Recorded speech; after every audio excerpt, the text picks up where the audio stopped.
അപ്പോൾ നമ്മൾ രണ്ടാമത്തെ സിമെട്രി ഓപ്പറേഷനായ പ്രോപ്പർ റൊട്ടേഷൻ ഓപ്പറേഷൻ ആയിരുന്നു നമ്മൾ കണ്ടുകൊണ്ടിരുന്നത്.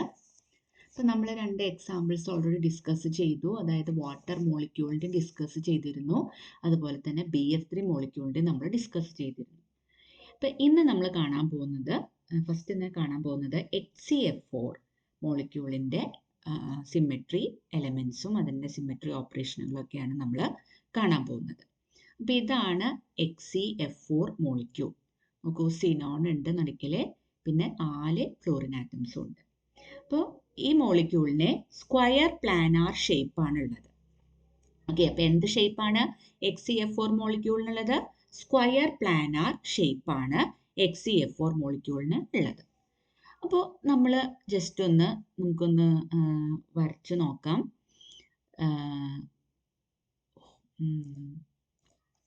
അതായത് നമ്മൾ ആദ്യം തന്നെ ഒരു സിനോണിനെ ഇട്ടു അല്ലെ, നടുക്കിലെ സിനോണാണുള്ളത്. പിന്നെ സ്ക്വയർ പ്ലാനാർ ഷേപ്പിൽ ആക്കാൻ വേണ്ടി നമുക്ക് 4 ഫ്ലോറിനും കൂടിയുണ്ട് അല്ലെ. ഒരു ഫ്ലോറിൻ, അതുപോലെ രണ്ടാമത്തെ ഫ്ലോറിൻ, മൂന്നാമത്തെ ഫ്ലോറിൻ, അതുപോലെ തന്നെ 4ാമത്തെ ഫ്ലോറിൻ.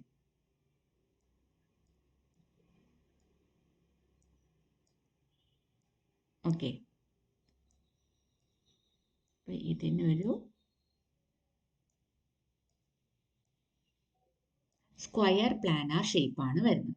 നോക്കൂ, ഇതാ ഇവിടെ അത് വൃത്തിയായിട്ട് കൊടുത്തിട്ടുണ്ട്, സ്ക്വയർ പ്ലാനാർ ഷേപ്പ്. അപ്പൊ ഇവിടെ എന്തൊക്കെ സിമെട്രി എലമെന്റ്സ് ആണ് ഉള്ളത് നമുക്ക് നോക്കാം. അപ്പൊ നമ്മൾ ഇപ്പോൾ സിനോൺ ആറ്റത്തിനെ ആദ്യം കൺസിഡർ ചെയ്യാം.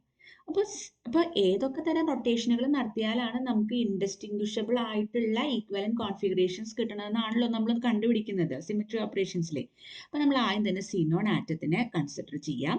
അപ്പോൾ ആ സിനോൺ ആറ്റത്തിലൂടെ മാത്രം കടന്നു പോകുന്ന ഒരു ആക്സിസ് കൺസിഡർ ചെയ്യാം. അതായത് ഇപ്പോൾ ഈ ഒരു മോളിക്യൂളിനെ നമ്മളൊരു പേപ്പറിൽ വെച്ചു എന്ന് വിചാരിക്കാം. ആ പേപ്പറിൽ വെച്ച് കഴിഞ്ഞാൽ അപ്പോൾ സിനോൺ അതിൻ്റെ നടുഭാഗത്ത് ഈ പേപ്പറിൽ ഇരിക്കുന്നുണ്ടല്ലോ. ഇനി ആ പേപ്പറിനെ തുളച്ചുകൊണ്ട് നമ്മളൊരു ആക്സിസ് കയറ്റുകയാണ്. സിനോൺ എന്ന് പറഞ്ഞ് എഴുതിയ ലെറ്ററിൽ കൂടെ എന്ന് വിചാരിക്കാം. അപ്പോൾ അതായത് ഇത് കൂടെ നമ്മളൊരു ആക്സിസ് തുളച്ച് കയറ്റുകയാണ്. അപ്പോൾ ആ പേപ്പറിനെ തുളച്ച്, ഈ ഭാഗത്തിൽ നിന്ന് ആ പേപ്പറിനെ തുളച്ച് ആ ആക്സിസ് എന്ത് ചെയ്യുന്നു? അടിഭാഗത്തേക്ക് പോകുന്നു, ആ പേപ്പറിന്റെ അടിഭാഗത്തേക്ക് പോകുന്നു. അത്തരത്തിലുള്ള ഒരു ആക്സിസ് ആണ് നമ്മളിപ്പോൾ C4 ആക്സിസ് ആയിട്ട് നമ്മൾ കൺസിഡർ ചെയ്യുന്നത്. നോക്കൂ, ഇതൊരു പേപ്പറിലാണ് നമ്മളെ വെച്ചിരിക്കുന്നത്. അപ്പോൾ സിനോൺ ആറ്റത്തിൽ കൂടെ മാത്രം കടന്നു പോകുന്ന ഒരു ആക്സിസ്, അതാണ് നമ്മുടെ C4 ആക്സിസ്. അതായത് ഇത് കൂടെ ഇങ്ങനെ പോയി ആ പേപ്പർ സിനോൺ ആറ്റത്തിലെത്തി ആ പേപ്പറിനെ തുളച്ച് അങ്ങനെ അടിഭാഗത്തേക്ക് പോകുന്നത്, അങ്ങനെ നിങ്ങൾ കൺസിഡർ ചെയ്യുക ഒരു ആക്സിസിനെ. അപ്പോൾ നമുക്ക് മനസ്സിലാവും ആ സിനോൺ ആറ്റത്തിനെ തുളച്ച് അത് കടന്നു പോകുന്ന ഒരു ആക്സിസ് ആണ്. അപ്പോൾ അത് ആ മോളിക്കുലാർ പ്ലെയിനിന് എങ്ങനെയായിരിക്കും? പെർപെൻഡിക്കുലർ ആയിരിക്കും അല്ലെ. ഇത്തരത്തിലുള്ള ഒരു പേജ്, ആ പേജിൽ നമ്മൾ ഇങ്ങനെ എഴുതി, എന്നിട്ട് നമ്മൾ മോളിൽ കൂടെ ഒരു ആക്സിസ് ഇങ്ങനെ ആ എക്സിന്ന് എഴുതിയതിനെ കൂടെ തുളച്ച് അടിയിലേക്ക് വിടുകയാണ്. അപ്പോൾ ഇതാണ് നമ്മുടെ പ്ലെയിൻ. ആ പ്ലെയിനിന് എന്തായിരിക്കും ഈ ആക്സിസ്? പെർപെൻഡിക്കുലർ ആയിരിക്കും അല്ലെ. ഇതാണ് മോളിക്യൂളിന്റെ പ്ലെയിൻ എന്ന് പറയുന്നത്. ഇതാണ് ആ പ്ലെയിനിനെ എന്തായിട്ടാണ്? പെർപെൻഡിക്കുലർ ആയിട്ടാണ് ഈ C4 എന്ന് പറയുന്ന ആക്സിസ് വരുന്നത്. ഓക്കെ, അപ്പോൾ ഏത് ഡിഗ്രി ഓഫ് റൊട്ടേഷൻ ഇവിടെ നടത്തുമ്പോഴാണ് നമുക്ക് ഐഡന്റിക്കൽ കോൺഫിഗറേഷൻ കിട്ടുന്നത്? അതൊന്ന് നിങ്ങൾ ആലോചിച്ച് നോക്കിയേ. അപ്പൊ ഈ ഫ്ലോറിൻ ഇങ്ങോട്ട് പോകണം, ഈ ഫ്ലോറിൻ ഇങ്ങോട്ട് പോകണം, അതുപോലെ ഈ ഫ്ലോറിൻ ഇങ്ങോട്ട് പോകണം, ഇത് ഇങ്ങോട്ടും പോകണം. അപ്പോഴാണ് നമുക്ക് എന്ത് ചെയ്യുന്നത്? ഐഡന്റിക്കൽ ആയിട്ടുള്ള കോൺഫിഗറേഷൻ കിട്ടുന്നത്. അപ്പൊ എത്ര ഡിഗ്രി റൊട്ടേഷൻ ആയിരിക്കും നടക്കുന്നത്? ഇവിടെ 4 എണ്ണം ഉണ്ട് അല്ലെ. അപ്പൊ ഇങ്ങനത്തെ ഒരു റൊട്ടേഷൻ ആണ് നമുക്ക് കിട്ടുന്നത്. എന്ന് വെച്ചാൽ 90 ഡിഗ്രി റൊട്ടേഷൻ ആയിരിക്കും ഇവിടെ നടക്കേണ്ടത്. ഓക്കെ, അപ്പൊ 90 ഡിഗ്രി. അപ്പൊ നമ്മൾ ഇതിനെ ജസ്റ്റ് നമുക്ക് വേണമെങ്കിൽ ഒന്ന് ലേബൽ ചെയ്ത് കാണിക്കാം. അപ്പൊ നിങ്ങൾക്ക് കുറച്ചും കൂടി നന്നായിട്ട് മനസ്സിലാവും. ഇതിനെ നമ്മൾ F1 എന്ന് കൊടുത്തു, ഇതിനെ നമ്മൾ F2 എന്ന് കൊടുത്തു, ഇതിനെ F3 എന്ന് കൊടുത്തു, അതുപോലെ തന്നെ ഇതിനെ എന്ത് ചെയ്തു? F4 എന്ന് കൊടുത്തു. അപ്പം ഇതിനെ നമ്മൾ എന്ത് ചെയ്യാണ്? 90 ഡിഗ്രിയിൽ നമ്മൾ എന്ത് ചെയ്യാണ്? റൊട്ടേറ്റ് ചെയ്യാണ്. അപ്പം 90 ഡിഗ്രിയിലെ റൊട്ടേഷനെ നമ്മൾ എന്താ പറയുന്നത്? C4 ആക്സിസ് റൊട്ടേഷൻ എന്നാ. അതെന്തുകൊണ്ടാണ് പറയുന്നത്? 360 എന്ന് കിട്ടണമെങ്കിൽ എന്ത് ചെയ്യണം? 360 ഡിവൈഡഡ് ബൈ 90 ഡിഗ്രി ചെയ്യാം, 90 ചെയ്യാം. അപ്പം എത്ര നമുക്ക് കിട്ടുന്നത്? That will be equal to 4 ആണ്. അപ്പം നമുക്ക് ഇവിടുന്ന് എന്ത് മനസ്സിലായി? C4 ആക്സിസ് റൊട്ടേഷൻ ആണെന്ന് മനസ്സിലായി. അപ്പം ഇതിന് നമ്മൾ ഈ മോളിക്യൂളിന് നമ്മൾ C4 റൊട്ടേഷൻ നടത്തുമ്പോൾ നമുക്ക് എന്ത് കിട്ടുന്നു? നമുക്ക് പുതിയൊരു കോൺഫിഗറേഷൻ കിട്ടുന്നുണ്ട്. പക്ഷെ അത് പഴയതിൽ നിന്ന് നമുക്ക് ഡിസ്റ്റിങ്ക്വിഷ് ചെയ്ത് മനസ്സിലാക്കാൻ പറ്റില്ല. കാരണം എന്താ വെച്ചാൽ ഇവിടെ നമുക്ക് ചിലപ്പോൾ മനസ്സിലാവും. കാരണം എന്താ വെച്ചാൽ നമ്മൾ ഫ്ലൂറിൻ ആറ്റംസിനൊക്കെ റൊട്ടേഷൻ മനസ്സിലാക്കാൻ വേണ്ടി നമ്മൾ നമ്പർ ചെയ്തിട്ടുണ്ട്. പക്ഷെ ശരിക്കും എന്താണ്, മോളിക്യൂൾസ് ഒന്നും നമ്പേർഡ് ആയിട്ടല്ല എക്സിസ്റ്റ് ചെയ്യുന്നത്. അപ്പം അതുകൊണ്ട് നമുക്ക് ഇൻഡിസ്റ്റിങ്വിഷബിൾ ആയിട്ടുള്ളൊരു കോൺഫിഗറേഷൻ കിട്ടും. അത് നമുക്ക് നോക്കാം എങ്ങനെയാണ് റൊട്ടേഷൻ നടത്തുമ്പോൾ 90 ഡിഗ്രി റൊട്ടേഷൻ അല്ലെങ്കിൽ C4 ആക്സിസ് ഓഫ് റൊട്ടേഷൻ ആണ് ഇവിടെ നടക്കുന്നത്. അപ്പൊ എന്ത് സംഭവിക്കുന്നു? ഇവിടെയാണ് F1 ഉണ്ടായിരുന്നത് അല്ലെ? അപ്പോൾ ഈ F4 F1ന്റെ പ്ലേസിലേക്ക് പോവും, F1 F2ന്റെ പ്ലേസിലേക്ക് പോവും, F2 F3യുടെ പ്ലേസിലേക്ക് പോവും, F3 F4ന്റെ പ്ലേസിലേക്കും പോവും. ഓക്കെ, അപ്പൊ ഇവിടെ നോക്കാം. ഇവിടെ നമുക്ക് F1 കിട്ടും. സോറി, ഇവിടെ F4 F1ന്റെ പ്ലേസിലേക്ക് പോവാണ്. അപ്പൊ ഇവിടെ F4 കിട്ടണു, ഇവിടെ F1 കിട്ടണു, ദെൻ ഇവിടെ F2 കിട്ടും, അതുപോലെ ഇവിടെ നമുക്ക് F3യും കിട്ടുന്നു. ഓക്കെ, അപ്പോൾ ഇത്തരത്തിലുള്ള ഒരു റൊട്ടേഷനാണ് C4 റൊട്ടേഷൻ അല്ലെങ്കിൽ 90 ഡിഗ്രി റൊട്ടേഷൻ എന്ന് പറയുന്നത്. അപ്പോൾ C4 റൊട്ടേഷൻ നമ്മൾ എങ്ങനെയാണ് നടത്തുന്നത്? ഈ സിനോൺ ആറ്റത്തിൽ കൂടെ പാസ് ചെയ്യുന്ന ഒരു ആക്സിസ് നമ്മൾ കൺസിഡർ ചെയ്യാണ്. നോക്കൂ, സിനോൺ ആറ്റത്തിൽ കൂടെ മാത്രം പാസ് ചെയ്യുന്നത്, എന്നിട്ട് അതിനെ നമ്മൾ rotation anticlockwise rotation നടക്കുകയാണ്. അപ്പൊ എന്താ സംഭവിക്കുന്നു? ഇത് നേരെ ഇങ്ങോട്ട് പോയി, ഇത് ഇങ്ങോട്ട് പോയി, ഇത് ഇങ്ങോട്ട് പോയി, ഇത് ഇങ്ങോട്ട് പോയി. പക്ഷെ ഇതിപ്പോ നമ്പർ ചെയ്തത് കൊണ്ടാണ് നമുക്ക് ഇങ്ങനെ ഇങ്ങോട്ട് പോയി എന്നൊക്കെ മനസ്സിലുണ്ട്. റൊട്ടേഷൻ മനസ്സിലാക്കാൻ വേണ്ടിയാണ് നമ്മൾ നമ്പർ ചെയ്തത്. പക്ഷെ ശരിക്കും പറഞ്ഞാൽ നമ്പർ ചെയ്തിട്ടില്ലെങ്കിൽ ഈ ഒരു ഫിഗറും അതുപോലെ തന്നെ ഈ ഒരു സ്ട്രക്ചർ, ഈ രണ്ട് സ്ട്രക്ചേഴ്സ് തമ്മിൽ നമുക്ക് എന്തെങ്കിലും വ്യത്യാസം കണ്ടുപിടിക്കാൻ പറ്റുമോ? ഇല്ല. ഇതേപോലെ തന്നെയാണ് ഇതും വരുന്നത് അല്ലെ? അപ്പൊ അതുകൊണ്ട് അത് ഇൻഡിസ്റ്റിങ്വിഷബിൾ ആയിട്ട് രണ്ടെണ്ണമാണ് ഇവിടെ വരുന്നത്. അപ്പൊ XeF4നുള്ള ഒരു സിമെട്രി എലമെന്റ് എന്ന് പറയുന്നത് ഏതാണ്? C4 ആണ്. അപ്പൊ C4 ഉണ്ട് എന്ന് നമ്മൾ ഇപ്പോൾ മനസ്സിലാക്കി അല്ലെ? ഇനി നമുക്ക് അടുത്തതായിട്ട് നോക്കാം. ഇനി വേറെ ഏതെങ്കിലും എലമെന്റ്സ് ഓഫ് സിമെട്രി ഉണ്ടോ എന്ന് നമുക്ക് നോക്കാം. നിങ്ങൾക്ക് ഈ സ്ട്രക്ചർ കണ്ടിട്ട് എന്താ തോന്നുന്നത്? വേറെ എന്തെങ്കിലും ഉണ്ടാവോ? ഉണ്ട് അല്ലേ? ഇവിടെ തന്നെ ഇവിടെ പറഞ്ഞിട്ടുണ്ട് പലതും. പക്ഷെ നിങ്ങൾക്ക് മോളിക്യൂൾ ആസ് സച്ച് കാണുമ്പോൾ തന്നെ മനസ്സിലാക്കണം. അതിനുവേണ്ടി വീണ്ടും വീണ്ടും പല പല എക്സാമ്പിൾസുകൾ വർക്കൗട്ട് ചെയ്ത് കഴിഞ്ഞാൽ അത് അങ്ങനത്തെ ഒരു വ്യൂ നിങ്ങൾക്ക് കിട്ടും. ഓക്കെ, അറ്റ്ലീസ്റ്റ് നിങ്ങളിപ്പോൾ ടെക്സ്റ്റിൽ പറഞ്ഞിട്ടുള്ള ഞാൻ ഡിസ്കസ് ചെയ്യുന്ന എക്സാമ്പിൾസ് എങ്കിലും ആ രീതിയിൽ മനസ്സിലാക്കി വെക്കുക. ഓക്കെ, അപ്പൊ ഇനി വേറെ ഏതാണ് സിമെട്രി എലമെന്റ് ഉള്ളത്? നമ്മൾ ജസ്റ്റ് ഒന്നും കൂടി നമുക്ക് സ്ട്രക്ചർ വരയ്ക്കാം. അപ്പൊ നമുക്ക് അതിൽ ഏതെങ്കിലും ഉണ്ടോ എന്ന് നമുക്കൊന്ന് മനസ്സിലാക്കാനായിട്ട് സാധിക്കും. അതായത് നമ്മൾ Xe ഉണ്ട്, അതുപോലെ 4 ഫ്ലോറിൻ ഉണ്ട്, ഇവിടെ ഒരു F ഉണ്ട്, ഇവിടെ ഒരു F ഉണ്ട്, ഇവിടെ ഒരു F ഉണ്ട്, ഇവിടെ ഒരു F ഉണ്ട് അല്ലേ?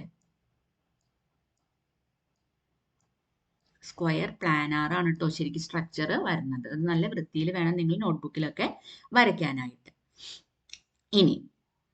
ഇനി നമ്മൾ ഇതിൽ നോക്കുമ്പോൾ നിങ്ങൾക്ക് വേറെ വല്ല ആക്സിസ് ഓഫ് റൊട്ടേഷനും നമ്മൾ ഈ ഡിസ്കസ് ചെയ്തതിൽ നിന്ന് നിങ്ങൾക്ക് മനസ്സിലാവുന്നുണ്ടോ?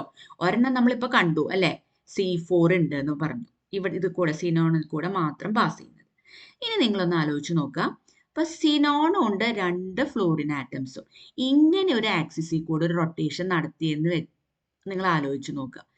അപ്പൊ നിങ്ങൾക്ക് എന്തെങ്കിലും കിട്ടുന്നുണ്ടോ? ഇങ്ങനെ ഒരു ആക്സിസ് കൺസിഡർ ചെയ്യാം. അതായത് ഫ്ലൂറിൻ, സിനോൺ, ഫ്ലൂറിൻ, ഈ ഒരു ബോണ്ട്, ആ ബോണ്ടിൽ കൂടെ പാസ് ചെയ്യുന്ന ഒരു ആക്സിസ് ഒന്ന് കൺസിഡർ ചെയ്ത് നോക്കൂ. അപ്പൊ അതുമ്മ വെച്ചിട്ട് നമ്മൾ റൊട്ടേഷൻ നടത്തി കഴിഞ്ഞാൽ നിങ്ങൾക്ക് എങ്ങനത്തെ ഇതായിരിക്കും കിട്ടുക? ഈ റൊട്ടേഷൻ എന്താണ് പറയുന്നത്? ഇത് 180 ഡിഗ്രിയുള്ള റൊട്ടേഷൻ ആണ് അല്ലെ? ഇത് ഏത് ഡിഗ്രി റൊട്ടേഷൻ ആണ്? നമ്മൾ കണ്ടു, വാട്ടർ മോളിക്യൂളിലൊക്കെ കണ്ട പോലത്തെ 180 ഡിഗ്രി റൊട്ടേഷൻ ആണ് ഇവിടെ സംഭവിക്കുന്നത്. അപ്പൊ 180 ഡിഗ്രിനെ നമുക്ക് ഏത് ആക്സിസ് എന്ന് പറയാം? 360 ഡിവൈഡ് ബൈ 180, അതായത് എന്ത് പറയാം? C2 ആക്സിസ് ഓഫ് റൊട്ടേഷൻ എന്ന് നമുക്ക് പറയാനായിട്ട് സാധിക്കും. അപ്പൊ ഈ റൊട്ടേഷൻ നടത്തുമ്പോൾ നമുക്ക് എന്താണ് കിട്ടുക?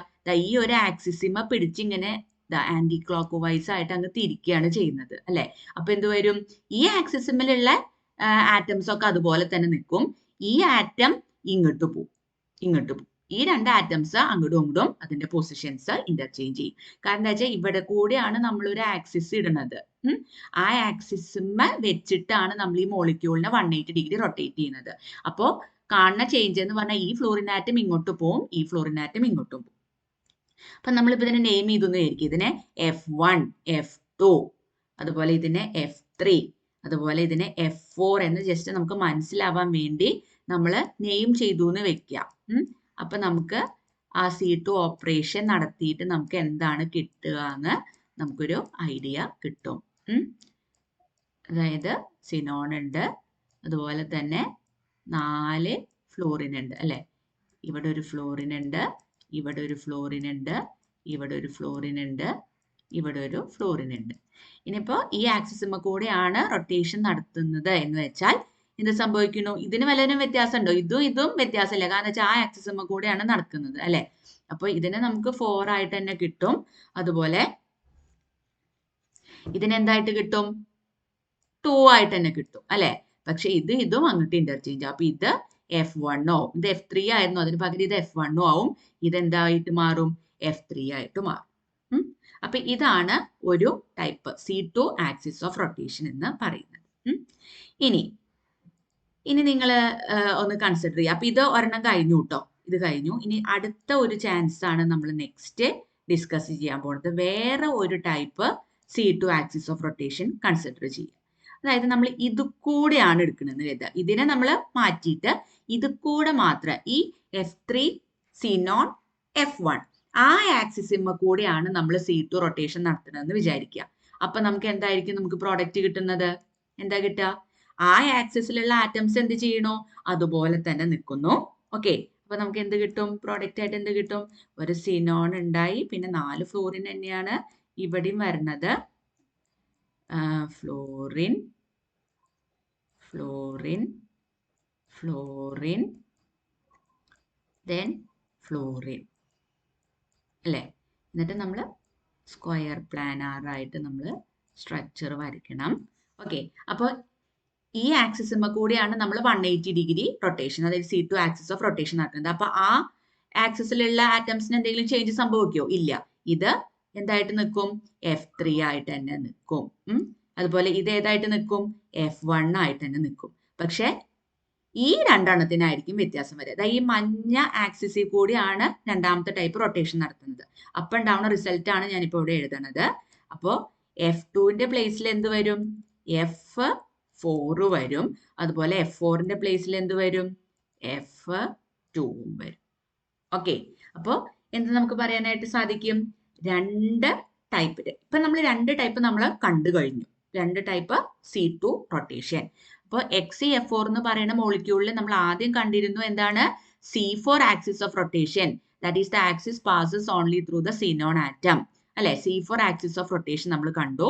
അടുത്തതായിട്ട് നമ്മൾ കാണുന്നത് C2 ആക്സിസ് ഓഫ് റൊട്ടേഷനും ഉണ്ട്. അതിൽ രണ്ട് type C2 axis of rotation ആണ് ഇപ്പൊ നമ്മൾ ഡിസ്കസ് ചെയ്ത് കഴിഞ്ഞത്. ഏതാണ്? ഒന്ന് സിനോൺ ആറ്റത്തിലൂടെയും രണ്ട് ഡയഗണലി പ്ലേസ്ഡ് ആയിട്ടുള്ള ഫ്ലോറിൻ ആറ്റംസിലൂടെയും പോകുന്ന ആക്സിസ്. ഇപ്പൊ ഫസ്റ്റ് കേസ് നമ്മൾ ഈ റെഡ് ലൈൻ വെച്ച് കണ്ടു. അപ്പൊ ആ ആക്സിസിലുള്ള എലമെന്റ്സിന് യാതൊരുവിധ വ്യത്യാസം സംഭവിക്കുന്നില്ല. പക്ഷെ 180 ഡിഗ്രി റൊട്ടേഷൻ വരുമ്പോൾ ആക്സിസിൽ കൂടെ പോവാത്ത മറ്റു രണ്ടെണ്ണത്തിന് വ്യത്യാസം വന്നു. അതാണ് ഈ ഫസ്റ്റ് കേസ് പറഞ്ഞിരിക്കുന്നത്. ഇനി സെക്കൻഡ് കേസ് ആകുമ്പോൾ ആക്സിസ് ഏത് കൂടിയാണ്? F3 കൂടിയും സിനോണിൽ കൂടിയും F1 കൂടിയാണ് പോകുന്നത്. അപ്പൊ ആ യെല്ലോ കളർ ആക്സിസിന് മാത്രം യാതൊരുവിധ വ്യത്യാസം സംഭവിക്കുന്നില്ല. മറ്റ് രണ്ട് F2ഉം F4ഉം അത് അങ്ങോട്ടും ഇങ്ങോട്ടും ഇന്റർചേഞ്ച് ആവും. അപ്പൊ നമ്മളിവിടെ ഒന്നാമത്തെ C2 കണ്ടു, C2 ഓപ്പറേഷൻ കണ്ടു, രണ്ടാമത്തെ C2 ഓപ്പറേഷൻ കണ്ടു. ഈ രണ്ടെണ്ണം മാത്രമാണോ ഉള്ളത്? അല്ല, നമുക്ക് ഇനിയും ഇതിന്ന് C2 ഓപ്പറേഷൻസ് നമുക്ക് കണ്ടുപിടിക്കാൻ പറ്റും. നമുക്ക് നോക്കാം വേറെ ഏതൊക്കെയാണ് C2 ഓപ്പറേഷൻ വരുന്നത് എന്ന് നമുക്ക് നോക്കാം. അപ്പൊ നമുക്ക് ഇതിനെ ഒന്നും കൂടി എഴുതാം. അതായത് സിനോൺ ഉണ്ട്, പിന്നെ ഫ്ലോറിൻ നമ്മൾ എഴുതണം. സ്ക്വയർ പ്ലാനാർ സ്ട്രക്ചർ ആക്കുകയാണ് നമ്മൾ. അതിൻ്റെ ഈ മോളിക്യൂളിനെ സ്ക്വയർ പ്ലാനാർ സ്ട്രക്ചർ ആണത് അസ്യൂം ചെയ്യുന്നത്. ഓക്കെ, അപ്പോൾ അപ്പൊ ഇനി ഇതിനെ ഏതൊക്കെ C2 ആക്സിസുകൾ ഉണ്ടെന്ന് നമുക്ക് നോക്കാം. ഇതിന് ഇനിയും ഉണ്ട് കേട്ടോ. ഇപ്പൊ നമ്മൾ കണ്ടത് ഇങ്ങനത്തെ ഒരു ആക്സിസ് പോണത് കണ്ടു, ഇങ്ങനെ ഒരു ആക്സിസ് പോണത് കണ്ടു. ഇനി നെക്സ്റ്റ് കേസ് എന്ന് പറയുന്നത് നോക്കൂ, ഇങ്ങനെ ഒരു ആക്സിസ് പോണതായിട്ട് കൺസിഡർ ചെയ്യാം. അതേതാണ് നമ്മൾ കണ്ടത്? നമ്മൾ C4 എന്ന് പറഞ്ഞിട്ട് നമ്മൾ കണ്ടു. 4 C4 ആക്സിസുകൾ ഉണ്ടെന്ന് നമ്മൾ കണ്ടു അല്ലെ? ഇനി ബാക്കി ഏതൊക്കെയാണ് നമ്മൾ കണ്ടത്? C2 ആക്സിസുകൾ ഉണ്ട് എന്ന് നമ്മൾ കണ്ടു. ഏതൊക്കെ C2കളാണ് നമ്മൾ കണ്ടത്? ഡയഗണലി പ്ലേസ്ഡ് ആയിട്ടുള്ളത് തമ്മിലുള്ള C2 ആക്സിസുകളാണ് നമ്മൾ ഓൾറെഡി കണ്ടത് അല്ലെ? അപ്പോ അതിലെ ഫ്ലൂറിൻ ആറ്റംസിന്റെ പൊസിഷൻസ് ഇന്റർചേഞ്ച്ഡ് ആവുന്നതും നമ്മൾ കണ്ടിരുന്നു. ഓക്കെ, ഇനി ഇതിലെ വേറെ ഏത് ടൈപ്പ് ഉണ്ടാവണോ C2 ആക്സിസുകൾ എന്നാണ് നമുക്ക് നോക്കേണ്ടത്. അപ്പൊ ഇനി ഏത് ടൈപ്പ് ആണെന്ന് നമുക്ക് ജസ്റ്റ് ഒന്ന് നോക്കാം. അപ്പൊ നിങ്ങളുടെ ടെക്സ്റ്റ് ബുക്കിൽ തന്നെ അത് വളരെ കൃത്യമായിട്ട് പറയുന്നുണ്ട്. നോക്കൂ, ഈ ഒരു ഫിഗർ നമ്മൾ നോക്കാം. ഈ ഫിഗറിൽ പിന്നെന്താണ്? ഇതാ ഇങ്ങനെ ഒരു C2 പറഞ്ഞിട്ടുണ്ട്, അതുപോലെ ഇങ്ങനെ ഒരു C2 പറഞ്ഞിട്ടുണ്ട്, പിന്നെ ഇതാ ഇങ്ങനെ ഒരു C2 പറയുന്നുണ്ട്, അതുപോലെ തന്നെ ഇങ്ങനെയും ഒരു C2 പറയുന്നുണ്ട്. അപ്പൊ രണ്ടാമത്തെ C2 എന്ന് പറഞ്ഞാൽ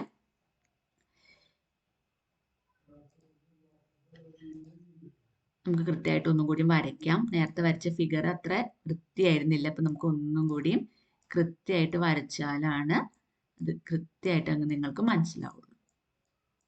florin florin florin florin. Okay,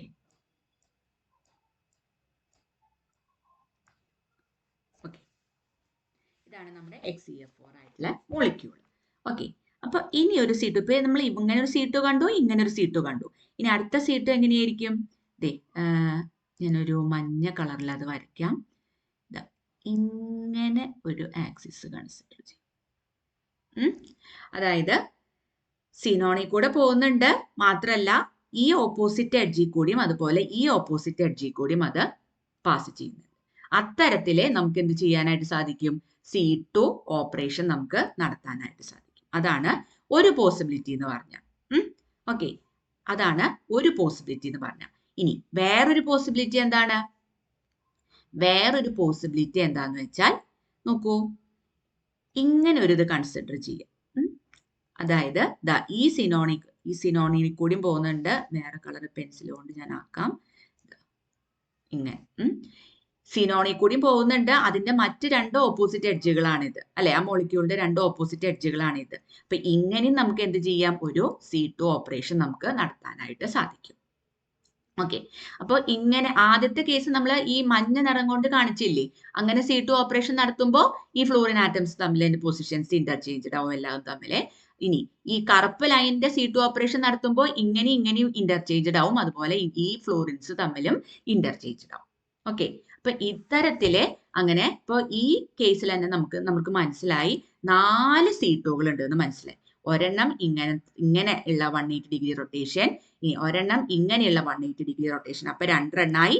ഇനി മൂന്നാമത്തത് ഈ ഓപ്പോസിറ്റ് എഡ്ജസിൽ കൂടെയും സെൻട്രൽ സിനോണിൽ കൂടെയും കൂടി പാസ് ചെയ്യുന്ന ഒരു C2 ആക്സിസ് ഓഫ് റൊട്ടേഷൻ. അപ്പൊ മൂന്നാമത്തെയായി. ഇനി ഇങ്ങനെ പാസ് ചെയ്യുന്ന C2 ആക്സിസ് ഓഫ് റൊട്ടേഷൻ. അങ്ങനെ നമുക്ക് പറയാനായിട്ട് സാധിക്കും 4 C2 ആക്സിസ് ഓഫ് റൊട്ടേഷനുകളും ഉണ്ട്, അതുപോലെ ഒരു C4 ആക്സിസ് ഓഫ് റൊട്ടേഷനും ഉണ്ട്.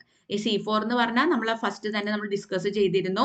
അതായത് ഒരു പേപ്പറിലാണ് ഈ മോളിക്യൂൾ നമ്മൾ എഴുതണതെന്ന് വെച്ചാൽ ആ പേപ്പറിന്റെ മോളിൽ കൂടെ നമ്മൾ ഒരു ആക്സിസ് കയറ്റുകയാണെങ്കിൽ ആ പേപ്പറിലെ സിനോൺ ആറ്റത്തിന് തുളച്ച് ആ ആക്സിസ് എന്ത് ചെയ്യണം? അടിയിലേക്ക് പോകുന്ന അത്തരത്തിലുള്ള ഒരു ആക്സിസിനെയാണ് നമ്മൾ C4 ആക്സിസ് എന്ന് പറയുന്നത്. അപ്പൊ ഇവിടെ 2 ടൈപ്പ് ആക്സിസുകൾ ഉണ്ട്. 4 C2 ആക്സിസ് ഓഫ് സിമെട്രി ഉണ്ട്, അതുപോലെ ഒരു C4 ആക്സിസ് ഓഫ് സിമെട്രി ഉണ്ട്. ഇനി ഇതിൽ ഏതായിരിക്കും പ്രിൻസിപ്പൽ ആക്സിസ് എന്ന് പറയുന്നത്? നമുക്കറിയാം C4 ആണ്, because it is the highest degree axis അല്ലെ? ഹയസ്റ്റ് ഡിഗ്രി ആക്സിസിനെയാണ് നമ്മൾ പ്രിൻസിപ്പൽ ആക്സിസ് എന്ന് പറയുന്നത്. അപ്പൊ ഇവിടെ C4 ആയിരിക്കും ഇവിടത്തെ എന്തായിട്ട് വരുന്നത്?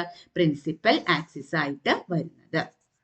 ഓക്കെ, ഇപ്പൊ നമ്മള് XeF4ന്റെ ഡിസ്കഷൻ ആണ് നമ്മളിപ്പോ ചെയ്തത്.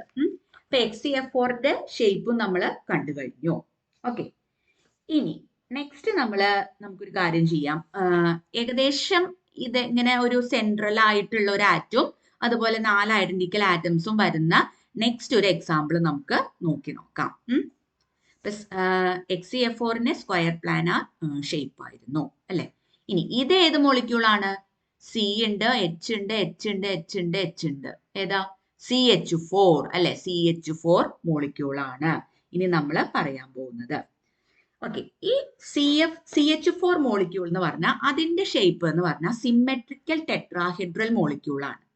സിമെട്രിക്കൽ ആയിട്ടുള്ള ടെട്രാഹെഡ്രൽ മോളിക്യൂൾ ആണ് CH4. Okay, so CH4 has A symmetrical tetrahedral structure. ഇനി ഇതിന് എന്തൊക്കെ ആക്സിസുകൾ ഉണ്ടായിരിക്കും, സിമെട്രി ആക്സിസുകൾ ഉണ്ടായിരിക്കും എന്ന് നമുക്ക് ഒന്ന് ഡിസ്കസ് ചെയ്യാം. അപ്പൊ നമുക്ക് ഈ മോളിക്യൂളിന് ഒന്ന് എഴുതാം. കാർബൺ ഉണ്ട്, ഇങ്ങനെ ഒരു ഹൈഡ്രജൻ CH4 ആണ് അല്ലെ. ഇതിന്റെ ഷേപ്പ് ഇങ്ങനെയാണ് വരിക. ഇവിടെ ഹൈഡ്രജൻ, ഇവിടെ ഹൈഡ്രജൻ, ഇവിടെ ഹൈഡ്രജൻ. ഇതാണ് നമ്മുടെ ഇത് CH4 എന്ന് പറയുന്ന which is A symmetrical tetrahedral molecule. അപ്പോ ഇതിൽ എങ്ങനത്തെയൊക്കെ റൊട്ടേഷനുകൾ വരാനായിട്ടുള്ള സാധ്യതയുണ്ട്? ഇപ്പൊ നമുക്കറിയാം, ഇപ്പോ എന്താണ്, ഒരു കാർബണും ഉണ്ട്, അതുപോലെ തന്നെ ഒരു ഹൈഡ്രജനും ഉണ്ട്,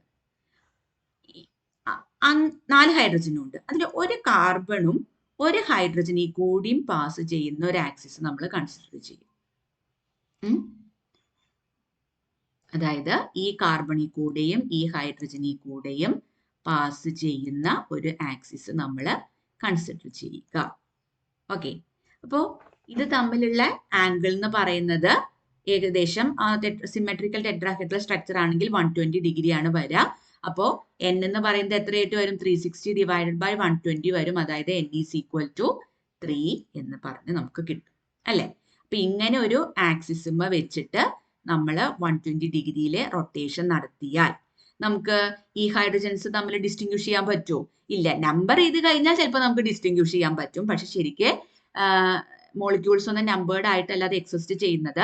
അപ്പൊ അതുകൊണ്ട് തന്നെ നമുക്ക് എന്ത് ചെയ്യാൻ പറ്റില്ല, ഈ മോളിക്യൂൾസ് ഈ ഒരു ആക്സിസുമ വെച്ചിട്ട് C3 റൊട്ടേഷൻ നടത്തി കഴിഞ്ഞാൽ നമുക്ക് ഒരിക്കലും ഡിസ്റ്റിങ്വിഷ് ചെയ്യാനായിട്ട് സാധിക്കില്ല. അപ്പൊ ഇങ്ങനെ നമുക്ക് ഒരു തരത്തില് റൊട്ടേഷൻ നടത്താനായിട്ട് സാധിക്കും. ഇനി നമുക്ക് വേറെ ഏതൊക്കെ തരത്തിൽ റൊട്ടേഷൻ ആയിരിക്കും? ഇപ്പൊ ഒരു കാർബൺ ഹൈഡ്രജൻ ബോണ്ട് മാത്രമാണോ ഉള്ളത്? അല്ല, അങ്ങനത്തെ 3 പോസിബിലിറ്റീസ്, മൊത്തം 4 പോസിബിലിറ്റീസ് ഉണ്ട് അല്ലെ. അപ്പൊ വേറൊരു പോസിബിലിറ്റി എന്ന് പറയുന്നത് ഇവിടെ ഹൈഡ്രജൻ, അതുപോലെ ഇവിടെ ഹൈഡ്രജൻ, ഇവിടെ ഹൈഡ്രജൻ, ഇവിടെ ഹൈഡ്രജൻ. ടെട്രാഹെഡ്രൽ സ്ട്രക്ചർ ആണല്ലോ. അപ്പൊ ആദ്യം നമ്മൾ ഇതാ ഇങ്ങനെയാണ് ആക്സിസ് കൊടുത്തത് അല്ലെ. അപ്പൊ രണ്ടാമത്തെ പ്രോബബിലിറ്റി എന്ന് പറയുന്നത് ഇതാ ഈ CH ബോണ്ടിൽ കൂടെ നമുക്ക് എന്ത് ചെയ്യാം, ഇതുപോലെ ആന്റി ക്ലോക്ക് വൈസ് ആയിട്ടുള്ള 180 ഡിഗ്രി റൊട്ടേഷൻ നമുക്ക് നടത്താനായിട്ട് സാധിക്കും അല്ലെ. അപ്പോൾ രണ്ടാമത്തെ C3 ആക്സിസ് നമുക്ക് കിട്ടി. ഇപ്പൊ ഇവിടെ ഒരെണ്ണം കിട്ടി, ഇവിടെ ഒരെണ്ണം കിട്ടി. ഇനിയും 2 ചാൻസും കൂടി ഇല്ലേ? ഉണ്ട് അല്ലെ. അപ്പൊ നമുക്ക് അതൊന്ന് വരച്ചു നോക്കി നോക്കാം. അതായത് കാർബൺ, ഹൈഡ്രജൻ, ഹൈഡ്രജൻ,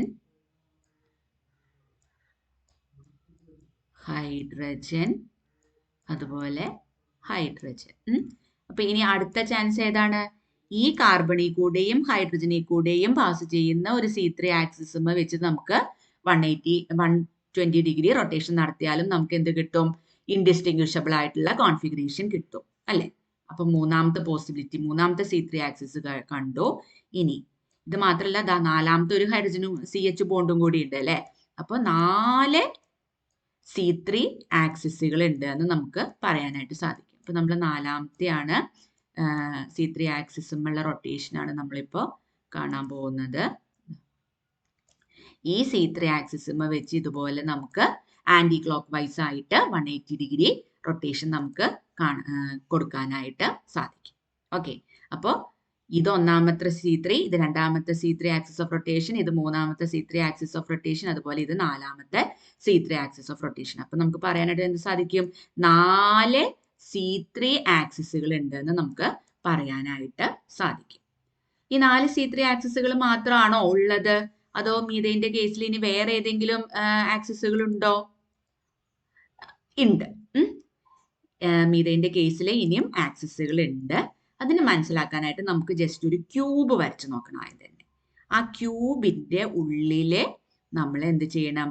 ഈ മീഥെയിൻ മോളിക്യൂളിനെ വെക്കണം. അപ്പോഴാണ് നമുക്ക് അതിനെ കുറിച്ചിട്ട് ഐഡിയ നന്നായിട്ട് കിട്ടുള്ളൂ. അപ്പം നിങ്ങൾ ഓരോ ക്ലാസ് കഴിഞ്ഞാലും ആ ക്ലാസ്സിലെടുത്ത കാര്യങ്ങൾ നന്നായിട്ട് എഴുതി വരച്ച് പഠിച്ച് മനസ്സിലാക്കണം. നിങ്ങൾ ഇതുവരെ പഠിച്ചുള്ള ഒരു ഏരിയ അല്ല ഇത്, അല്ലെ? ഒരു പുതിയതായിട്ടുള്ള ഒരു ഏരിയ ആണ് ഇപ്പൊ നിങ്ങൾ പഠിക്കുന്നത്. അപ്പൊ അതുകൊണ്ട് തന്നെ അതിൻ്റെതായ ബുദ്ധിമുട്ടുണ്ടാവും. എല്ലാം കൂടി ഒരു ദിവസം അവസാനം ഇനിയിപ്പോ എക്സാം പറയുമ്പോൾ അപ്പൊ പഠിച്ചാൽ മതിയെന്ന് വിചാരിച്ചാൽ ഈ ചാപ്റ്ററിൽ നിന്ന് മാർക്കൊന്നും കിട്ടില്ല. ഇത് നിങ്ങൾ വരച്ചും എഴുതിയും പഠിച്ച് നിങ്ങളുടെ മനസ്സിൽ എന്താവണം, നല്ല ഹൃദ്യസ്ഥമാവണം. എന്നാലാണ് നിങ്ങൾക്ക് ഒരു മോളിക്യൂളിനെ കാണുമ്പോൾ ആ ഇമാജിനേഷനും റൊട്ടേറ്റ് ചെയ്യാനുള്ള ആ ഒരു വ്യൂ ഒക്കെ കിട്ടുള്ളൂ. അപ്പം അതുകൊണ്ട് അത് വളരെ ഇമ്പോർട്ടൻ്റ് ആണ്. ഓരോ ക്ലാസ്സിലും എടുക്കുന്നത് അന്നന്ന് തന്നെ കൃത്യമായിട്ട് പഠിച്ച് നിങ്ങൾ പോകണം. അല്ലെങ്കിൽ ഈ ചാപ്റ്റർ മാർക്ക് കിട്ടില്ല. അത്ര നന്നായിട്ട് എഴുതി പഠിച്ചാൽ മാത്രമേ നിങ്ങൾക്ക് അതിൻ്റെ ഒരു ഐഡിയ കിട്ടുള്ളൂ. അപ്പോൾ നമ്മളൊരു ക്യൂബ് കൺസിഡർ ചെയ്തു. ആ ക്യൂബിലെ നമ്മൾ ഈ മീഥെയിൻ മോളിക്യൂളിനെ വെച്ചിരിക്കുകയാണ്. കാർബൺ ഉണ്ട്, CH4 നമ്മൾ ഈ ക്യൂബിൻ്റെ ഉള്ളിൽ നമ്മൾ ഇൻസേർട്ട് ചെയ്തു. അപ്പൊ ഈ ക്യൂബ് ഇനി നമ്മളൊരു ആക്സിസ് കൺസിഡർ ചെയ്യാം. അതായത് ആ ആക്സിസ് ഏതാന്ന് വെച്ചാൽ passing through the central carbon and opposite face centres of the cube. അതായത് ഈ സെൻട്രൽ കാർബണിൽ കൂടെ പാസ് ചെയ്യണം, അതുപോലെ ഓപ്പോസിറ്റ് ഫേസ് സെന്ററിൽ കൂടിയും പാസ് ചെയ്യണം. ഏതൊക്കെയാണ് ഈ ഫേസ് സെന്ററുകൾ? നോക്കൂ, ഇത് ഒരു ഫേസ് ആണ്, ഇത് ഒരു ഫേസ് ആണ്. അതുപോലെ ഈ കാണിച്ചിരിക്കുന്നത് ഒരു ഫേസ് ആണ്. അതുപോലെ ഇത് മറ്റൊരു ഫേസ് ആണ്. അതുപോലെ ഈ കാണിച്ചിരിക്കുന്നത് ഒരു ഫേസ് ആണ്. ഇപ്പൊ 4 ഫേസുകളായി. ഇനി ഈ ഒരു ഫേസും ഉണ്ട്, ഇതിന്റെ ബാക്കിൽ കിടക്കുന്ന ഒരു ഫേസും ഉണ്ട്. അതൊക്കെയാണ് ഓപ്പോസിറ്റ് ഫേസസ് എന്ന് പറയുന്നത്. ഇപ്പൊ 6 ഫേസുകൾ ഉണ്ടെന്ന് നിങ്ങൾക്ക് അറിയാം. ഇപ്പൊ ഈ 2 നിറത്തിലുള്ള മഞ്ഞകൾ കാണിച്ചിരിക്കുന്നത് 2 ഓപ്പോസിറ്റ് ഫേസുകളാണ്. ഈ ഗ്രേ കളർ കൊണ്ട് കോറിയിട്ടിരിക്കുന്നത് 2 ഓപ്പോസിറ്റ് ഫേസുകളാണ്. അതുപോലെ തന്നെ കോറിയിടാത്ത, ഒന്നും ചെയ്യാതെ പ്ലെയിൻ ആയിട്ട് കിടക്കുന്ന ഈ ഒരു ഫേസും ഉണ്ട്, അതുപോലെ തന്നെ ഈ ഒരു ഫേസും ഉണ്ട്. അപ്പൊ നമുക്ക് ആ 2 ഫേസുകൾ ഒന്ന് കൺസിഡർ ചെയ്ത് നോക്കാം. ഓക്കെ, ഈ ഒരു ഫേസും കൺസിഡർ ചെയ്യുക, അതുപോലെ തന്നെ ഈ ഒരു ഫേസും കൺസിഡർ ചെയ്യുക. അപ്പൊ അതെന്താണ്? ഓപ്പോസിറ്റ് ഫേസസ് ആണ്, അല്ലെ? ഈ 2 മഞ്ഞ കളറുകളിലുള്ളത് ഓപ്പോസിറ്റ് ഫേസ് ആണ്, ഗ്രേ കളറുകളിലുള്ളത് ഓപ്പോസിറ്റ് ഫേസ് ആണ്. അതുപോലെ റെഡ് കളറിലെ സർക്കിൾ ഇങ്ങനെ സ്ക്വയർ പോലെ കാണിച്ച് ഞാൻ വരച്ചിരിക്കുന്നതും ഓപ്പോസിറ്റ് ഫേസസ് ആണ്. അപ്പൊ നമ്മൾ ആക്സിസിനെ ഇവിടെ കൺസിഡർ ചെയ്യാണ്. Passing through the central carbon and opposite face centres of the cube. അപ്പൊ ഇതൊരു ഫേസ് ആണ് നമ്മൾ പറഞ്ഞു, ഇതൊരു ഫേസ് ആണെന്ന് പറഞ്ഞു. ഇത് 2 ഓപ്പോസിറ്റ് ഫേസസ് ആണ്, അതുപോലെ ഇത് 2 ഓപ്പോസിറ്റ് ഫേസസ് ആണ്. അപ്പൊ നമുക്ക് ഒരു കാര്യം ചെയ്യാം, നമുക്ക് ഈ യെല്ലോ കളറിൽ എഴുതിയത് അങ്ങ് കാണാം, അല്ലെ? അത് വെച്ചിട്ട് നമുക്കൊരു ആക്സിസ് വരച്ചു നോക്കാം. അപ്പൊ നമുക്ക് എങ്ങനെ വരയ്ക്കാനായിട്ട് സാധിക്കും? ഇപ്പോ ഒരു ഗ്രീൻ കളർ കൊടുത്തിട്ട് നമുക്ക് വരയ്ക്കാം. അതായത് കാർബണിൽ കൂടെ പോണം, പിന്നെ ഓപ്പോസിറ്റ് ഫേസുകളെ ജോയിൻ ചെയ്യുന്നതും ആയിരിക്കണം, അല്ലെ? ഇങ്ങനെ നമുക്ക് വരയ്ക്കാൻ പറ്റില്ലേ? നോക്കൂ, കാർബണിൽ കൂടെ പോയി ഓപ്പോസിറ്റ് ഫേസസ് ആയിട്ടുള്ള ഈ യെല്ലോ കളറിന്റെ ഫേസിൽ കൂടെ അത് ഫേസ് സെന്ററിൽ കൂടെ അത് പോവുകയും ചെയ്തു. അതായത് axis passing through central carbon and opposite face centres of the cube. അതാണ് ഇവിടെ ഈ ഗ്രീൻ കളറിലുള്ള ആക്സിസ്. അപ്പൊ അതെന്ന് പറഞ്ഞാൽ ആ ആക്സിസിൽ വെച്ചിട്ട് നമുക്ക് എന്ത് ചെയ്യാം? 180 ഡിഗ്രി റൊട്ടേഷൻ നമുക്ക് നടത്താം. 180 ഡിഗ്രി റൊട്ടേഷൻ എന്ന് പറഞ്ഞാൽ നമുക്ക് ഓർഡർ ഏതാണ്? 360/180 ആണ്. അതായത് C2 ആക്സിസ് ആണ് നമുക്ക് കിട്ടുക. ഇനി വേറെ നമുക്ക് ഏത് കളറ് റൊട്ടേഷൻ C2 ആക്സിസ് നമുക്ക് കൺസിഡർ ചെയ്യാം? അതായത് ഈ 2 ഗ്രേ കളേർഡ് ഫേസസ് കൺസിഡർ ചെയ്യാം. ആ 2 ഫേസുകളുടെ സെൻട്രിൽ കൂടെയും ഈ സെൻട്രൽ കാർബണിൽ കൂടെയും പോകുന്ന ഒരു ആക്സിസ് ഉണ്ട്, അല്ലെ? ഇതും എന്താണ്? ഒരു C2 ആക്സിസ് ആണ്. നമുക്ക് 180 ഡിഗ്രി റൊട്ടേഷൻ നടത്തി കഴിഞ്ഞു കഴിഞ്ഞാൽ ഐഡന്റിക്കൽ കോൺഫിഗറേഷൻ നമുക്ക് കിട്ടുന്നു. ഇനി മൂന്നാമത്തെ ഒരു ടൈപ്പ് നമുക്ക് നോക്കാം. ഏത് കളർ കൊടുക്കണ്ടോ? വയലറ്റ് കളർ കൊടുക്കാം. ഇപ്പൊ ഞാൻ കാണിച്ചിട്ടുള്ള അത് നമുക്ക് 3D ആയിട്ടാണ് വരയ്ക്കാൻ പറ്റില്ല, നമുക്ക് ഇപ്പൊ ഇതിൽ കാണിക്കാൻ പറ്റില്ല. എന്നാൽ നിങ്ങൾ മനസ്സിലാക്കുക, ഈ ഹൈലൈറ്റ് ചെയ്തിട്ടില്ലേ, റെഡ് കളറിലെ ഹൈലൈറ്റ് ചെയ്തുള്ള ഫേസ്, റെഡ് കളർ കൊടുത്തിട്ട് നമുക്കൊന്ന് ഹൈലൈറ്റ് ചെയ്യാം. ഈ ഫേസ്, അതുപോലെ തന്നെ ഈ ഫേസും കൺസിഡർ ചെയ്യാം. ആ രണ്ട് ഫേസുകളെ ബന്ധിപ്പിച്ചുകൊണ്ട് കാർബണിൽ കൂടെ പാസ് ചെയ്യുന്ന ഒരു ആക്സിസ്, കാർബണിൽ കൂടെ ബാക്കിലേക്ക് പാസ് ചെയ്യുന്ന ഒരു ആക്സിസ്, അതും എന്താണ്, C2 ആക്സിസ് ആണ്. അപ്പൊ നമുക്കിവിടെ എന്ത് കാണാനായിട്ട് സാധിക്കും? There are 3 axes passing through the central atom, central carbon and opposite face centers of the cube. അതായത് ഇവിടെ എന്തുണ്ട്? 3 C2 ആക്സിസ് ഓഫ് സിമെട്രി ഉണ്ട്.